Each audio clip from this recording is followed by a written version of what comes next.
ত্রয়োদশ জাতীয় সংসদ নির্বাচনের তফসিল ঘোষণার পর থেকেই নির্বাচনী আমেজ বইছে নরসিংদীতে। গ্রাম থেকে শহর সর্বত্রই এখন নির্বাচনমুখী আলোচনা। কোন প্রার্থীকে ভোট দিয়ে বিজয়ী করবেন, কে হবেন এলাকার উন্নয়নের সারথি, তা নিয়ে আলোচনা করছেন ভোটাররা।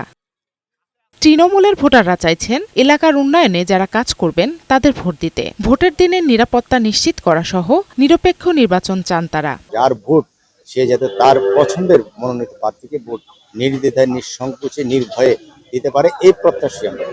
এরকম পরিবেশ দরকার যেন সাধারণ মানুষ লাইনে দাঁড়ায়া ভোট দিতে পারে। 5টি আসন নিয়ে গঠিত এ জেলায় বিএনপির বেশ কয়েকজন জনপ্রিয় প্রার্থী রয়েছে। তাদের মধ্যে নরসিংদী 2 আসনে আছেন বিএনপি স্থায়ী কমিটির সদস্য আব্দুল মঈন খান। তার বিরুদ্ধে লড়বেন এনসিপি মনোনীত প্রার্থী নেতা সারোয়ার তুষার। নরসিংদী 4 আসনে বিএনপির সর্দার সাখাওয়াত হোসেন বকুল প্রার্থী হয়েছেন।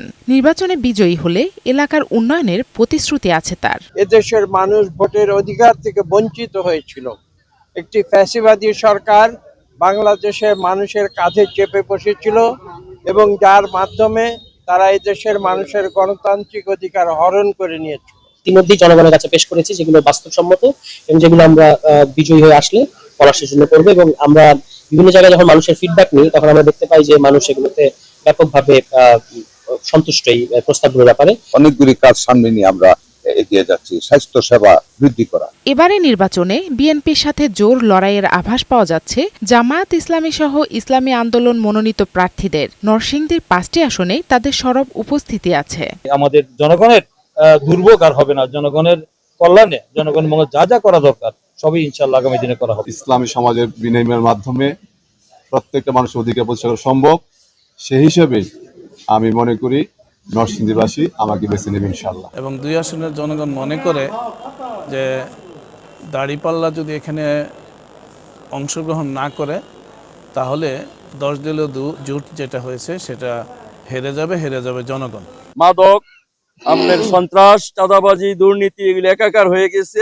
অনেকগুলি জীবন আমাদের নরসিংদী জড়িয়ে পড়েছে আগ্নেয়াস্ত্রের অবৈধ ব্যবহারের কারণে। এই জন্য এইগুলি মানুষ নিরাপত্তা চায়। বিধ্বস্ত মালাটাকে আবার পুনরায় সজ্জিত করব, এই ওয়াদাটা আমি আপনাদের মাধ্যমে শিবপুরবাসীর কাছে রাখছি। নরসিংদী জেলা প্রশাসক ও রিটার্নিং কর্মকর্তা জানান, 5টি আসনে 46 জন প্রার্থী মনোনয়ন জমা দিলেও 38 জনের প্রার্থিতা বৈধ হয়েছে। উৎসবমুখর পরিবেশে ভোট হবে বলে জানান তিনি। প্রত্যেকটি ভোট কেন্দ্রে যাতে সিসি ক্যামেরা নিশ্চিত করা যায় সেজন্য আমি উপজেলা নির্বাহী অফিস এবং সরকারি রিটার্নিং অফিসারদের নির্দেশনা দিয়েছি। প্রস্তুতি চলছে। আমরা আশা রাখি বড় ধরনের কোনো সমস্যা হবে না। ছোটখাটো কিছু বিষয় যেগুলো রয়েছে আমরা সংশোধনের চেষ্টা করছি। নরসিংদীর 5টি আসনে ভোটার 19,71,237 জন। এর মধ্যে নারী ভোটারের সংখ্যা 9,70,000-এর বেশি। জান্নাতুল ফিরদাউস কণা, বৈশাখী সংবাদ।